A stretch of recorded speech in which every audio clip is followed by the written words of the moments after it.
Hi all, welcome to Smita studies channel. ಇದು morning vlog. ನನ್ನ ಹಸ್ಬೆಂಡ್ಗೆ ಯಾವಾಗಾರ ಟೈಮ್ ಸಿಕ್ಕರೆ ಅವ್ರು ಸೈಕ್ಲಿಂಗ್ ಮಾಡ್ತಾರೆ. ಅವ್ರು ಸೈಕ್ಲಿಂಗ್ ಮಾಡೋ ದಾರ್ಯಾಗ ಅವ್ರಿಗೆ ಪೈನಾಪಲ್ ಸಿಕ್ಕು, ಹೀಗಾಗಿ ಪೈನಾಪಲ್ ತೊಗೊಂಡ್ರು ಅವರು. ನನಗೆ ಪೈನಾಪಲ್ ಭಾಳ ಲೈಕ್ ಹಾಕವು. ಅದ ದಾರ್ಯಾಗ ಕಲಿಕಾ ಡೈರಿ ಅಂತ ಐತಿ. ಇಲ್ಲೆಲ್ಲನೂ ಬ್ರೇಕ್ಫಾಸ್ಟ್ ಮಾಡ್ತಾರೆ. ಮಾರ್ನಿಂಗದ್ದು ವೆರೈಟಿ ಇರ್ತಾವೆ. ನನಗಿಲ್ಲಿದ್ದು ಸಮೋಸ ಮತ್ತು ಜಿಲೇಬಿ ಭಾಳ ಲೈಕ್ ಹಾಕವು. ಜಿಲೇಬಿ ಭಾಳ ಕಿಚ್ ಇರೋಂಗಿಲ್ಲ, ಡ್ರೈ ಜಿಲೇಬಿ ಇರ್ತಾವೆ. ಹಿಂಗೆ ನನ್ನ ಫೇವ್ರೇಟ್ ಇಲ್ಲಿ ಜಿಲೇಬಿ ಮತ್ತು ಸಮೋಸ. ಅವ್ರ ಜಿಲೇಬಿ ಸಮೋಸ ಅವ್ರಿಗೆ ಆ್ಯಕ್ಚುಲಿ ಇಲ್ಲಿದ್ದು ಪನ್ನೀರ್ ರೋಲ್ ಭಾಳ ಲೈಕ್ ಆಕೈತಿ. ಅವರೆಲ್ಲ ಪನ್ನೀರ್ ರೋಲ್ ತೊಗೊಂಡ್ರೆ ನನ್ನ ಹಸ್ಬೆಂಡ್ ನನಗೆ ಹೇಳಿದ್ದೆ, ನಂಗೆ ಬರೀ ಸಮೋಸ ಜಿಲೇಬಿ ತರ್ರಿ ಅಂಥೇಳಿ. ಅವತ್ತು ನಾನು ಬ್ರೇಕ್ಫಾಸ್ಟ್ ಮಾಡಲಿಲ್ಲ, ಯಾಕಂದ್ರೆ ಇದೇ ಬ್ರೇಕ್ಫಾಸ್ಟ್ ನಮ್ಗೆ ಹೆವಿ ಆಕೈತೆ ಅಂಥೇಳಿ. ಬ್ರೇಕ್ಫಾಸ್ಟ್ ಮಾಡಿ ನಮಗೆ ವ್ಯಾಕ್ಸಿನ್ಗೆ ಹೋಗೋದಿತ್ತು. 5 ವ್ಯಾಕ್ಸಿನ್ ಇತ್ತು ಅವತ್ತು.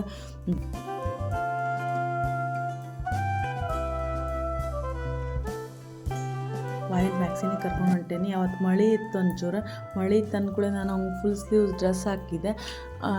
ಆಮ್ಯಾಗ ಮಳೆ ಇರಲಿಲ್ಲ, ಇಷ್ಟು ಶೆಕೆ ಆಗಕತ್ತ ಅವಂಗೆ, ಫುಲ್ ಹಾಳಾಕತ್ಬಿಟ್ಟ ಶೆಕೆಗೆ. ಆಮ್ಯಾಗ ಇಲ್ಲಿ ನಾವು ಅವಂಗೆಲ್ಲ ವ್ಯಾಕ್ಸಿನು ಗೌರ್ಮೆಂಟ್ ಹಾಸ್ಪಿಟಲ್ದಾಗ ಹಾಕ್ಸೇವಿ.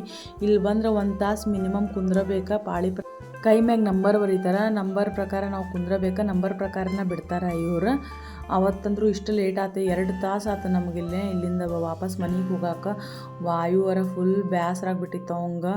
ಅವರ ಇಷ್ಟು ಹಾಳಾಕತ್ತಿದ್ದ, ಯಾಕಂದ್ರೆ ಅವಂಗೆ ಶೆಕೆ ಒಂದು ಆಗಾಕತ್ತೈತಿ. ನಾನು ಒಂದು ಫುಲ್ ಸ್ಲೀವ್ಸ್, ಅವತ್ತು ಮಳೆ ಬರಾಕತ್ತೆ ಅಂದ್ಕೊಳ್ಳಿ ಥಂಡಿ ಆಗ್ಬೋದು ಅಂಥೇಳಿ ಅವ್ಗೆ ಹೆಂಗಾರು ಡೈವರ್ಟ್ ಮಾಡಿ ಅವ್ಗೆ ಶೆಕೆಗೆ ಹೋಗೋ ಸಂಬಂಧ ಅವ್ಗೆ ನಾನು ಗಾಳಿ ಬೀಸಾಕತ್ತಿದ್ದೆ. ಎಲ್ಲ ನಾವು ಡ್ರೆಸ್ಸಿನ ಬಟನ್ ಎಲ್ಲ ತೆಗೆದುಬಿಟ್ಟಿದ್ವಿ. ಅವಂಗೆ ಶೆಕೆ ಆಕೈತಿ. ಅವ್ನು ಒಟ್ಟು ಶೆಕೆ ತಡೆಯಂಗೆ ಇಲ್ಲ. ಹೊರಗೆ ಒಂಚೂರು ಕರ್ಕೊಂಡು ಹೋಗೋದು, ಒಳಗೆ ಒಂಚೂರು ಕರ್ಕೊಂಡು ಬರೋದು, ನಮಗೂ ಬೇಸರಾಗಿ ಹೋಗ್ಬಿಟ್ಟಿತ್ತು ಅಲ್ಲೇ. ಆದರೂ ನಮ್ಮ ಪಾಳಿ ಪ್ರಕಾರನ ಬಿಡ್ತಾರೆ ಅಂದ್ಕೊಂಡು ಕುಂದ್ರಬೇಕಾ. ಆಮ್ಯಾಗ ಅವ್ನಿಗೆ ನಿದ್ದೆ ಬರಾಕತ್ಬಿಟ್ಟಿತ್ತು. ಅವಂದು ಪಾಳೆ ಏನೇನೇನು ಸಮೀಪ ಬರ್ತದೆ ಅನ್ನೋದ್ರಾಗ ಅವ್ನಿಗೆ ನಿದ್ದೆ ಬರಾಕತ್ತೆ. ಹೆಂಗಾರು ಮಾಡಿ ನಿದ್ದೆ ಮಾಡಿಸ್ಕೋಬಾರ್ದು, ಯಾಕಂದ್ರೆ ವ್ಯಾಕ್ಸಿನ್ ಹಾಕ್ಬೇಕಾದ್ರೆ ಹುಡುಗರು ಎಚ್ಚರಿರ್ಬೇಕು. ನಿದ್ದೆ ಮತ್ತೆಲ್ಲರ ಅರ್ಧ ನಿದ್ದೆ ಆದರೆ ಎಲ್ಲ ಅಳ್ತಾನ ಅಂತೇಳಿ ನಾವು ಹೊರಗೆ ಒಳಗೆ ಅವ್ನು ಹೆಂಗಾರ ಡೈವರ್ಟ್ ಮಾಡಾಕತ್ತಿದ್ವಿ.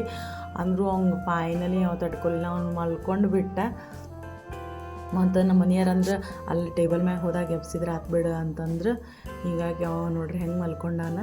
ಅವ್ನು ಪಾಳೆ ಬಂತು. ನಾನು ಆ್ಯಕ್ಚುಲಿ ಇಂಜೆಕ್ಷನ್ ಮಾಡ್ಬೇಕಾದ ಟೈಮಿಗೆ ನಾವು ಒಟ್ಟೆ ಇರೋಂಗಿಲ್ಲ. ನನಗೆ ಅವ ಆಳುವುದು, ನಂಗೆ ಇಂಜೆಕ್ಷನ್ ಅವ್ನು ಮಾಡೋದು ನೋಡುವಷ್ಟು ಧೈರ್ಯ ಇಲ್ಲ ನನಗೆ. ಅವ ಎದ್ದ ಮತ್ತು ಅವ ಎದ್ದ ತಕ್ಷಣ ಹೊಸ ಜಾಗ ಎಲ್ಲ ನೋಡಾಕತ್ತ. ವ್ಯಾಕ್ಸಿನ್ಗೆ ಹಾಕೋ ಸಿರಿಂಜ್ ಎಲ್ಲ ಕೈಲೇ ತೊಗೊಂಡು ಜಗ್ಗಾಕತ್ತಿದ್ದ ಅವ. ಆ್ಯಕ್ಚುಲಿ ನಾನು ಅಷ್ಟೊತ್ತಿಗೆ ವಾಪಸ್ ಹೊರಗೆ ಬಂದುಬಿಟ್ಟೆ. ನಾನೇನು ಅದನ್ನು ನೋಡಲಿಲ್ಲ ಅವ್ಗೆ ಹೆಂಗೆ ಇಂಜೆಕ್ಷನ್ ಮಾಡ್ತಾರೆ ಅಂತ ಹೇಳಿ. ನೋಡ್ರಿ ಅವ ಎಷ್ಟು ಪಾಪ ಹಾಳಾಕತ್ತಿತ್ತು. 2 ಕೈಗೆ ಒಂದು ಬಂಪು ಮಾಡಿದ್ರು ಅವ್ನಿಗೆ ಇಂಜೆಕ್ಷನ್. ಪಾಪದ ಹೆಂಗಾಗೈತೆ ನೋಡ್ರಿ ಮುಖ. ಆಮ್ಯಾಗ ನಾವು ಮನೆಗೆ ಬಂದಿಂದ ಹೆಂಗಂದ್ರೆ ನಾವು ಬ್ರೇಕ್ಫಾಸ್ಟಿಗೆ ಇದು ತಿಂದಿದ್ವಲ್ಲ, ಜಿಲೇಬಿ ಮತ್ತು ಸಮೋಸ. ನಾ ಬಂದಿಲ್ಲಿ ಚೋಲೆ ಆ್ಯಕ್ಚುಲಿ ರಾತ್ರಿನ ನೆನೆ ಹಾಕಿಟ್ಟಿದ್ದೆ. ಚೋಲೆ ಪುರಿ ಮಾಡಿದ್ರೆ ಆತಂತ ಹೇಳಿ ನಾನಿಲ್ಲಿ ಚೋಲೆ ಪುರಿ ಮಾಡಾಕತ್ತಿದ್ದೆ. ಚೋಲೆ ಮತ್ತು ಅಷ್ಟೊತ್ತಿಗೆ ವಾಯು ಮಲ್ಕೊಂಡೇ ಇದ್ದ.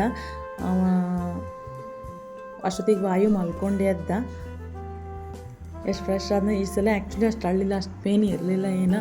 ಫಸ್ಟ್ ಮಂತ್ ವ್ಯಾಕ್ಸಿನ್ಗೆ ಇಷ್ಟು ಹತ್ತಿದ್ದ. ನಾವೆಲ್ಲರೂ ಮನೆಯಾಗಿನವ್ರು ಹತ್ತಿಟ್ಟಿದ್ವಿ. ಅವ ಆ್ಯಕ್ಚುಲಿ ಫಸ್ಟ್ 3 ಮಂತ್ಸ್ ಒಟ್ಟು ಅಳ್ತಿರ್ಲಿಲ್ಲ, ಅಷ್ಟು ಸಮಾಧಾನ ಇತ್ತದ ಹುಡುಗ. ಈಗಾರ ಬರೀ ಅಳ್ತಾನೆ. ಅವಂಗೆ ಏನಾಕೈತೇನೋ ಗೊತ್ತಿಲ್ಲ, ಬರೀ ಅಳ್ತಿರ್ತಾನೆ ಆಟಿಟ್ಟಕ್ಕೆ. ಅವಾಗ ಒಟ್ಟು ಅಳ್ತಿರ್ಲಿಲ್ಲ, ಸುಮ್ಮನೆ ಮಕ್ಕೊಂದಿತ್ತು ಎಲ್ಲ. ಈಗ ಒಂದು 10 ಭಾಳ ಮಲ್ಕೊಳಂಗೆ ಇಲ್ಲ. ಒಂದು 10 ಮಿನಿಟ್ಸ್ ಸ್ಮಾಲ್ ನ್ಯಾಪ್ಲೇತ ಅಷ್ಟೇ ಅವ. ಒಟ್ಟು ಭಾಳ ಮಕ್ಕೊಳಂಗಿಲ್ಲ. ಮತ್ತು ಒಂದೊಂದು ಸ್ವಲ್ಪ ಸಮಾಧಾನ ಮಾಡಿ ನಾನು ಮತ್ತು ಪೂರಿ ಮತ್ತು ಚೋಲೆ ಮಾಡಿದೆ.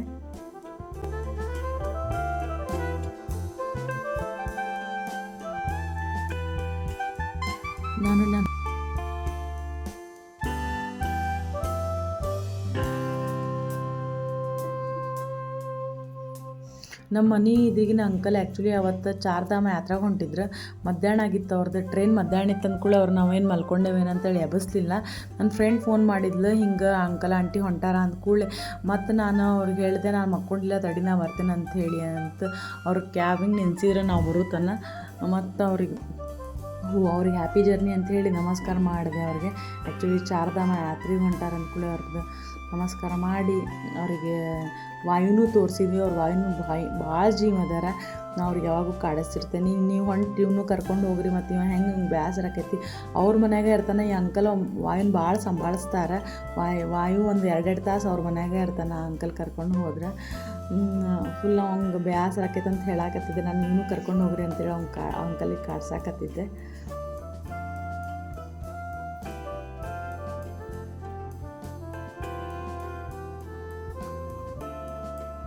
ನನ್ನ ಫ್ರೆಂಡ್ ಆಕಿನ ಮಗಳು ಇಬ್ಬರು ನಿಂತಿದ್ರೆ ಅಲ್ಲೇ ಮ್ಯಾಗ. ಅಷ್ಟೊತ್ತಿಗೆ ನಾವು ಅವ್ರಿಗೆ ಅಂಕಲ್ದು ಹೋದ ಕ್ಯಾಬ್ ನಾವು ವಾಪಸ್ ಮನೆಗೆ ಬರಾಕತ್ತಿದ್ದೆ. ವಾಯು ಊಟ ಮಾಡ್ಸಕತ್ತಿದ್ವಿ. ವಾಯು ಯಾವಾಗಾರ ಬೇಡ ಅಂದ್ರೆ ಹೆಂಗೆ ಫೇಸ್ ಮಾಡ್ತಾನೆ. ಒಂದು ಸಲ ಊಟ ಬೇಡ ಅಂದ್ರೆ ನೋನು ವಾಯು ನಿಂಗೆ ಊಟ ಬೇಕಂದ್ರೆ ನೋನು ಅಂತಾನೆ ನೋಡ್ರಿ. ಹೊಟ್ಟೆ ತುಂಬಿತ್ತಾನೆ ನೋನು ಅಂತ ಹೆಂಗೆ ಅಂತಾನೆ. ಈಟದ ನೋಡಿದ್ರೆ ಇವ ಆಮ್ಯಾಗ ಅದ ಈವ್ನಿಂಗ್ ನಾನು ನನ್ನ ಫ್ರೆಂಡ್ ಆಕೆಂದ್ಲು ಬಾ ಇದನ್ನು ಒಂದು ವಾಕಿಂಗ್ ಹೋಗಿ ಬರೋಣ, ಒಂಚೂರು ಕೆಲಸ ಇತ್ತು ಬ್ಲೌಸ್ ಹಾಕಕ್ಕೆ. ಅಲ್ಲಿ ನಮ್ಮದು ಬಿಲ್ಡಿಂಗ್ ಕಡೆನೇ ಒಬ್ಬಾಕಿ ಬ್ಲೌಸ್ ಹೊಲಿತಾಳೆ. ಸೊ ಬ್ಲೌಸ್ ತರಕ್ಕೆ ಹೋಗೋಣ ಅಂಥೇಳಿ ನಾನು ವಾಯು ಹಾಕಿ 3 ಮಂದಿ ವಾಕಿಂಗ್ ಮಾಡಿದ್ದಂಗೆ ಆತು. ವಾಯು ಒಂಚೂರು ಹೊರಗೆ ಹೋಗಕ್ಕೆ ಲೈಕ್ ಮಾಡ್ತಾನೆ. ಈಗ ಕರ್ಕೊಂಡೋಗಿ ಒಂದು ರೌಂಡ್ ಹಾಕ್ಕೊಂಡು ಬಂದ್ರೆ ಆತಂದ್ರಿ. ಅಷ್ಟೊತ್ತಿಗೆ ಕೆಳಗೆ ನನ್ನ ಫ್ರೆಂಡನ ಮಗಳಿಗೆ ಈಕೆ ಸಿಕ್ಲು. ಈಕೆ ವಾಯುನ ಮ್ಯಾಗ ಭಯಂಕರ ಜೀವ ಅದಾಳ. ಆಕೆ ಭಾಳ ಅನ್ಕೊಂತ ಇಲ್ಲೆಲ್ಲ ಕೂಸಿಗೆ ಮಹಾರಾಷ್ಟ್ರದಾಗ ಭಾಳ ಅಂತಾರಲ್ಲ, ಈಗ ಆಕೆ ಭಾಳ ಅನ್ಕೊಂತ ಅವ್ನಿಗೆ ಎಷ್ಟು ಪ್ರೀತಿ ಮಾಡಾಕತ್ತಿಲ್ಲ ನೋಡ್ರಿ.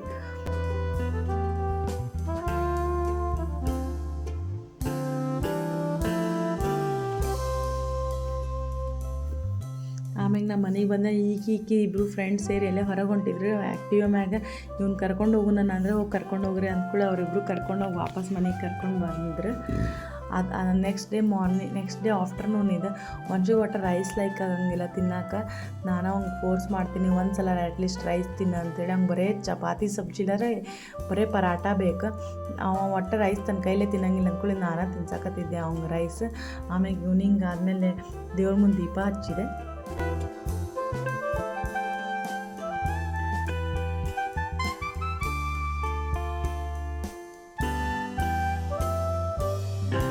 ಅಷ್ಟೊತ್ತಿಗೆ ವಾಯುನೂ ಎದ್ದ ಮಕ್ಕೊಂಡಿದ್ದ.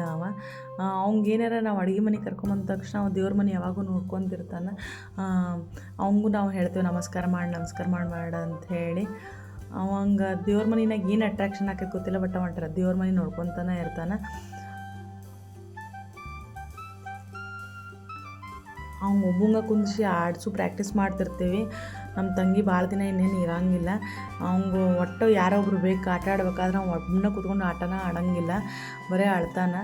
ನಾವು ಎಷ್ಟು ಅವ್ನಿಗೆ ರೂಢ ಮಾಡ್ತೀವಿ ಅಂದರೂ ಒಟ್ಟು ಯಾಕೆ ಅಡ್ಜಸ್ಟ್ ಆಗವಲ್ಲ ಒಬ್ಬನೇ ಇದ್ದು ಆಟ ಆಡೋಕೆ. ಯಾರ ಬೇಕು ಅವ್ನು ನಾವು ಆಟ ಆಡ್ತಾನೆ ಎಲ್ಲರೂ ಸುಮ್ಮನೆ. ನೋಡ್ರಿ ಹೆಂಗೆ ಹೇಳಾಕತ್ತಿದ್ದ. ನೆಕ್ಸ್ಟ್ ಡೇ ನನ್ನ ಹಸ್ಬೆಂಡ್ ಆಫೀಸ್ಗೆ ಹೊಂಟಿದ್ರು. ಅವರೊಬ್ರು ಕಲೀಗಿಗೆ ಇಲ್ಲಿ ಕಲ್ಕತ್ತಾ ಪಾನ ನಮ್ಮ ಏರಿಯಾದಾಗ ಸಿಗ್ತಾವೆ ಅಂದ್ಕೊಳ್ಳಿ ಕಪಲ್ಗೆ ಹೇಳಿದ್ರು ಇದನ್ನು ತೊಗೊಂಡು ಬಾ ಅಂಥೇಳಿ. ಕಲ್ಕತ್ತಾ ಪಾನ ನನ್ನ ಹಸ್ಬೆಂಡ್ ತೊಗೊಂಡ್ಬಂದು ಇಟ್ಕೊಂಡಿದ್ರು ಮೊದಲು ಒಂದು ಸ್ಯಾಟರ್ಡೆ ಸಂಡೇ. ಸೊ ಅವ್ರು ಕಲ್ಕತ್ತಾ ಪಾನ ಮತ್ತು ಅವ್ರು ಲೇಟ್ ಆಗಿತ್ತು. ಆ್ಯಕ್ಚುಲಿ ಅವ್ರು 7:30ಗೆ ಹೋಗ್ಬೇಕಾಕೈತೆ ಆಫೀಸಿಗೆ. ಇಲ್ಲಿಂದ ಮನೆಯಿಂದ ಆಫೀಸ್ ಭಾಳ ದೂರ ಐತಿ. ಅವರಿಗೆ ಮತ್ತು ನಾನು ಎಲ್ಲ ಸಾಮಾನು ಕೊಟ್ಟೆ. ಪಟ ಹೋದ್ರು ಅವರು. ಯಾಕಂದ್ರೆ ಟ್ರಾಫಿಕ್ಕು ಭಾಳ ಆಕೈತಿಲ್ಲ, ಸ್ವಲ್ಪ ಲೇಟ್ ಆಗಿಬಿಟ್ಬಿಟ್ರೆ. ಆಮೇಲೆ ಅವತ್ತು ನನ್ನ ಫ್ರೆಂಡ್ ಮಗಳಿಗೆ ಆರಾಮಿರಲಿಲ್ಲ. ಆಕೆಗೆ ಮಾನ್ವಿಗೆ ಜ್ವರ ಬಂದಿದ್ವು ಅಂದ್ಕೊಳ್ಳಿ. ಆಕೆ ಮನ್ಯಾಗೆ ಇದ್ದೆ. ಅವ್ರು ವಾಯುನ ಮ್ಯಾಗ ಭಾಳ ಜೀವ ಅದಾರಲ್ಲ. ಆಕೆ ಅಂದ ಮಮ್ಮಿ ವಾಯುನ ನೋಡಿ ಬರೋಣ ಬಾ, ನಂಗೆ ಅವ್ನು ನೋಡಂಗೆ ಆಗೈತೆ ಅಂದ್ಕೊಳ್ಳಿ. ಮತ್ತು ಮಾರ್ನಿಂಗ್ ಆಕೆ ಈ ವಾಯು ಎದ್ದ ಮೇಲೆ ಬಂದಿದ್ರು ಅವರು. ಹಂಗೆ ಆಟ ಆಡಿಸಿದ್ರು. ಆಕೆ ಅವತ್ತು ಮೂಂಗ್ ದಾಲ್ದು ಹೆಸರು ಕಾಳಿಂದ ದಾಲ್ ಮಾಡಿದ್ಲಂತ. ಹಿಂಗಾಗಿ ಅವಂಗೂ ಇಟ್ಟಿದ್ಲು ಅವ್ನು ತಿನ್ನಿಸ್ಬೇಕಂಥೇಳಿ. ಅವ್ನಿಗೆ ಹೆಂಗೆ ತಿನ್ಸಾಕತ್ತ ನೋಡ್ರಿ. ನಾನು ಯಾವಾಗೂ ಅಂತಿರ್ತೇನೆ ಆಕೆ ಕಾಡಿಸಿರ್ತೇನೆ ಸುಮ್ಮನೆ ಇವನು ದತ್ತಕ್ಕೆ ತೊಗೊಂಡ್ಬಿಡ್ರಿ ನೀವು ನಿಮ್ಮ ಮನ್ಯಾಗ ಅಂತೇಳಿ. ಯಾಕಂದ್ರೆ ವಾಯುನ ಮ್ಯಾಗ ಅವ್ರ ಮನ್ಯಾಗಿನ ನನ್ನ ಫ್ಯಾಮ್ಲಿ ಎಲ್ಲರೂ ಭಾಳ ಜೀವ ಅದಾರ ನೋಡ್ರಿ. ಆಕೆ ಅವ ತಿನ್ವಲ್ಲಾಗಿದ್ಕೊಳ್ಳಿ ಹೆಂಗಾರ ಡೈವರ್ಟ್ ಮಾಡಿ ಅವಂಗೆ ಆಕೆ ತಿನ್ಸಾತಿದ್ಲು.